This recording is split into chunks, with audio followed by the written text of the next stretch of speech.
ఏపీలో 3 ఎమ్మెల్సీ స్థానాలకు జరిగిన ఎన్నికలకు సంబంధించిన ఓట్ల లెక్కింపు ప్రక్రియ కొనసాగుతోంది. AU engineering college, Eluru CR Reddy college, Guntur AC కాలేజీలోని కౌంటింగ్ కేంద్రాల్లో ఓట్ల లెక్కింపు జరుగుతుంది.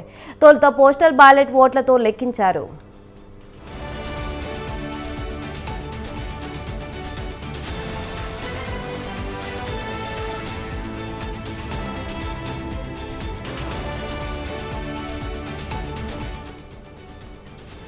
రాష్ట్రంలో గత నెల 27న జరిగిన 3 ఎమ్మెల్సీ స్థానాలకు 70 మంది అభ్యర్థులు పోటీ పడ్డారు. ఉమ్మడి ఉత్తరాంధ్ర జిల్లాల టీచర్ల నియోజకవర్గం, ఉమ్మడి ఉభయ గోదావరి, ఉమ్మడి కృష్ణా, గుంటూరు జిల్లాల పట్టభద్రుల నియోజకవర్గాల ఎన్నికల కౌంటింగ్ జరుగుతుంది. ఈ 3 స్థానాలకు పోటీ అధికంగా ఉండడం, ప్రాధాన్యత ఓట్ల ఆధారంగా లెక్కించాల్సి ఉండడంతో తుది ఫలితాలు వెలువడడానికి సుదీర్ఘ సమయం పడుతుందని అధికారులు తెలిపారు. ఎలాంటి అవాంఛనీయ సంఘటనలు జరగకుండా పోలీసులు కట్టుదిట్టమైన ఏర్పాట్లు చేశారు. తొలి ప్రాధాన్యత ఓటుతో తేలితే సాయంత్రం 5 గంటలకు ఫలితం వెలువడే అవకాశం ఉంది.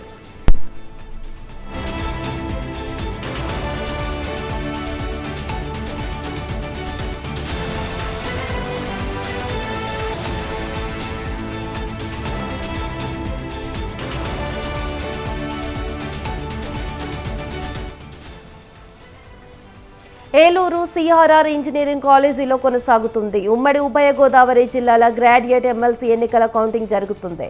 మొత్తం 28 టేబుల్స్ పై 17 రౌండ్ల పాటు జరగనున్న కౌంటింగ్ ప్రక్రియ జరగనుంది. కౌంటింగ్ కోసం 3 షిఫ్టుల్లో 700 మంది సిబ్బంది ఉన్నారు.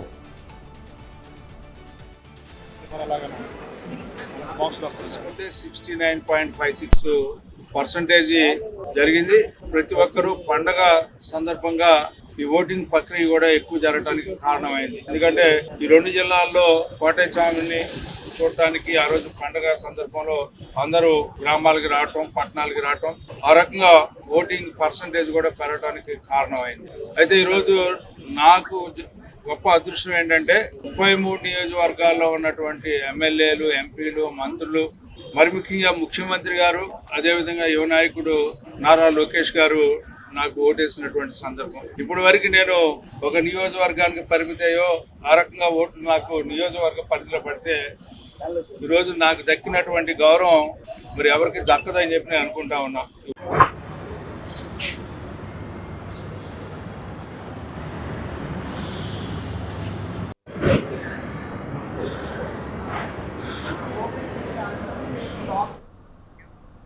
ఇదే అంశంపై మరింత సమాచారం సతీష్ ఫోన్లో అందిస్తారు. చెప్పండి సతీష్.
ఇదే అంశంపై మరింత సమాచారం సతీష్ ఫోన్లో అందిస్తారు. చెప్పండి సతీష్.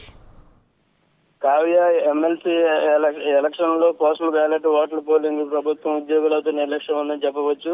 ఉభయ గోదావరి జిల్లాలో ఎన్నికల విధుల్లో ఉన్న మొత్తం 458 మందికి పోస్టల్ బ్యాలెట్లు ఓట్లు హక్కునది అవకాశం ఉంది. అందులో ఓటు ఉపయోగించుకున్న వారు కేవలం 234 మంది 243 మంది ఉద్యోగులైతే ఉన్నారు. వీరిలో 41 మంది ఓట్లు చెల్లనివిగా గుర్తించారు. మిగిలిన 201 ఓట్లు మాత్రమే వ్యాలిడ్ గా గుర్తించారు. గ్రాడ్యుయేషన్ ఎమ్మెల్సీ ఎన్నికల పోలింగ్ కు 205 మంది మాత్రం దూరంగా ఉన్నారు. పోస్టల్ బ్యాలెట్ లో ఓట్ల లెక్కింపు పూర్తి కావడానికి మిగిలిన ఓట్లు లెక్కింపు మీద ముమ్మరంగా జరుగుతుంది. 28 టేబుల్స్ పై 25 చొప్పున ఓట్ల బండిల్స్ కొట్టడం కౌంటింగ్ సిబ్బంది ఏర్పాటు చేశారు. ఓట్ల లెక్కింపులకు 700 మంది సిబ్బందిని నియమించారు. వీరిలో 3 షిఫ్ట్ల కింద పనిచేసేలా విధుల్లోనే కేటాయించారు. గత నెల 27వ తారీఖున పోలింగ్ లో 2,18,902 మంది పట్టభద్రులతో ఓట్లు వేశారు.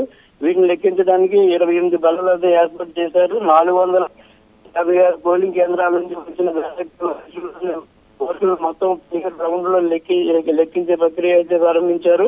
ప్రతి బల్లకు లెక్కింపు సిబ్బందితో పాటు పర్యవేక్షకుడు, అలాగే లోన్ ఇన్ఛార్జ్, షిఫ్ట్ ఇన్ఛార్జీలతో పాటు సూక్ష్మ పరిశీలకులు కూడా నియమించడం జరిగింది. బ్యాలెట్ పత్రంలో కూడిన ఓట్లు లెక్కించేందుకు 2 నుంచి 3 రోజులు సమయం పట్టే అవకాశం ఉందని చెప్పి అధికారులు అయితే తెలియజేస్తున్నారు. ఓట్ల లెక్కింపు కేంద్రం వద్ద పటిష్టమైన పోలీసు బందోబస్తు అయితే ఏర్పాటు జరుగుతుంది. Right, thank you Satish.